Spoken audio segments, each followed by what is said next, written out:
उसका काम ही है कि अमृत बांटेगा और जहर कलेक्ट करेगा। तुम्हारा वो लेता है, वो भी अनमोल धन देता है और अनमोल रतन लेता है। वो पदार्थ रतन नहीं लेता, अनमोल धन देता है। तो अनमोल धन के लिए अनमोल रतन है। और आप वो वाला आपको पता ही नहीं रहता है, वो अनमोल धन वो ले लेता है। कौन सा बोलिए तो? जितना देरी वो आपको कुछ दे रहा है, उतना देरी जितना समय आप उनके पास दिए, वो समय अनमोल है कि नहीं? जो समय गुजर गया, जो आपका जीवन का 5 मिनट गुजर गया, तो 5 मिनट में लाखों का बिजनेस हो सकता है, लाखों, या आधा 1 घंटा में लाखों का बड़ा बड़ा कॉन्टेक्ट हो सकता है, लाखों से। अरे अभी तो मोबाइल है, बड़ा बड़ा कारोबार हो सकता है। लेकिन वो समय आप किस में दे रहे हैं? तो समय सबसे बड़ा है। इंसान के पास सबसे बड़ा धन क्या है? उसका अनमोल समय। और उस समय में वो समय उसका क्या है? नहीं, वो समय में वो क्या सच्चिदानंद में मगन है? उस समय में परेशान है, काम है, क्रोध है, मोह है, मद है, माश्चर्य, ईर्ष्या है, द्वेष है, तनाव है, समझ आए? मतलब बेचैनी है, अज्ञानता है, भ्रम है, या जानकारी का अभिमान आ गया है। कई संक्रामक लगे हुए हैं। Not only one disease, varieties of disease. और इतना डिसीज को एक साथ पूंजीभूत करके उधर से हम उसको दे देते हैं चैलेंजरी। वो सब मिला दो जैसे एक चाय बनाते हैं तो नाम सिर्फ चाय है, लेकिन उसमें कितना चीज मिलता है? पानी है, दूध है, चायपत्ती है, फिर आग में बॉयल होता है। मेरे पास मतलब मैं समझे, मतलब तो 4-5 आइटम मिल करके जाकर के फिर चाय बनता है। लेकिन शॉर्ट में हम क्या कहते हैं? एक कप चाय। इसी तरह से इतने विकार हमारे अंदर है, और वो विकार में हम जिंदगी में जीते रहते हैं। और जैसी उसकी बात शुरू होती है तो वो विकार, ये बातें जैसे हम ग्रहण करने लगते हैं, वो वॉमिट होने लगता है। और वॉमिट होने लगता है तो उसका इफेक्ट उन पर पड़ता है। यानी वो जहर पीता है। ये जो शिव की एक बहुत सुंदर बात है कि जो जहर पी के अमृत दे, वही जीव में शिव है। जो जहर पी के, जो जहर अपने जहर पी ले, दूसरों का जहर पी ले, जहर माने उनका जहरीला समय, काल को पी ले। काल माने मौत होता है, काल माने समय होता है। तो मौत जैसा जहरीला, जो जहर पीने से आदमी को मौत हो जाता है।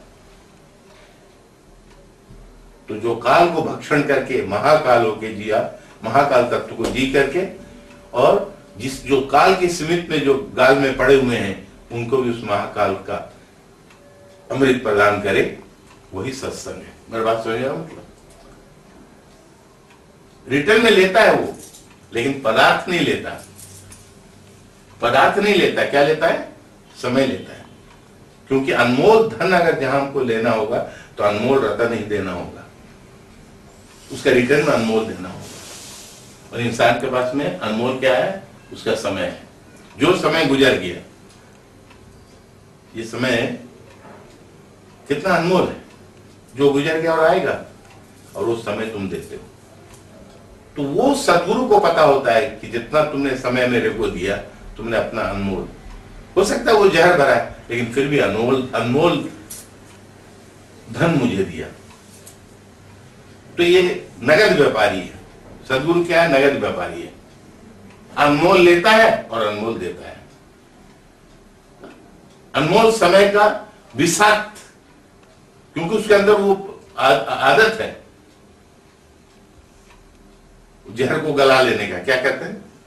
जहर को जला देने का। नहीं तो फिर वो जहर नहीं उंगलता। लंबे टाइम से प्रवचन कर रहा है तो जहर, उसको अगर रिएक्शन होता तो फिर वो जहर वाला बात उससे भी निकलता, लेकिन नहीं, उससे अमृत निकलता है। देता अमृत है और लेता जहर है। क्या हिसाब किताब है? देखो, इसलिए तो बचना अमृत कहा गया। उससे जो बचन निकलते हो अमृत जैसा है। अब तुमने जो तुम समय देते हो, तुम वही ना समय देते हो। अरे वही वाला समय, अब वो हमको बोलने का दरकार नहीं। वही ना संसार में जो निवृत्त हो और संसार में ही रह करके, और तुम ये किसी को किसी के सामने में अपना ओपन नहीं करना है। और मैं भी ओपन से नहीं पूछना चाहता हूं। ये गुप्त दान है। कैसा दान है? गुप्त मतलब समझे, गुप्त दान का लोगों को अर्थ नहीं मालूम। गुप्त दान में दूसरा समझते हैं, किसी को पता नहीं रहे और दान पेटी में डाल दो। ये दूसरा वाला गुप्त दान हो गया। ये तो कोई ऑर्गेनाइजेशन के लिए ठीक है, लेकिन गुरु को भी जब तुम देते हो, तुम्हारे अनजाने में तुमने गुप्त रूप से उनको अपना सारा अधिकार पे समय दे दिया। बाहर वाले को पता नहीं लगा। बेशक तुम हाथ जोड़ के प्रणाम करके भक्ति भाव से ही अपना समय दे रहे हो, लेकिन जो है तुम्हारे अंदर वही ना दोगे। और बगल वाले को पता नहीं कि तुम क्या दे रहे हो, और तुम दे रहे हो वो वहां प्यूरिफाई हो रहा है, और प्यूरिफाई हो करके क्या समझे, विष वो ले रहा है और अमृत तुम्हें वापस देता है। इसलिए तो ज्यादा समय उसका अस्वस्थ होने का मूल कारण ये है कि विष का थोड़ा बहुत तो शरीर पर असर पड़ेगा, लेकिन फिर भी विष से ज्यादा शक्तिवान अमृत होता है। उतना विष में भी ऐसा डोलते रहता है, इफेक्ट हो जाता है, वेट रिटर्न हो जाता है, सब हो जाता है। लेकिन जैसे ही अमृत का उद्घोष करता है तो अमृत का छींटा उसको पढ़ करके वो भी ताजा हो जाता है। तुम लोग सोचता होगा कभी कभी, ये क्या आश्चर्य है, हम लोग को तो ताजा करता करता ये आदमी भी अभी बेड रेस्ट था, अभी एकदम डल था, एकदम हालत खराब था, और ये आदमी भी ताजा हो। ऐसा कह रहा है कि हम लोग लगता है अस्वस्थ है, यही स्वस्थ है, बल्कि हम लोग भी स्वस्थ हो जा रहे हैं। इससे बड़ा और प्रत्यक्ष प्रमाण क्या है? हाथ के अंगुल को फारसी किया, और हिंदी जब समझ रहे तो फारसी किया नहीं,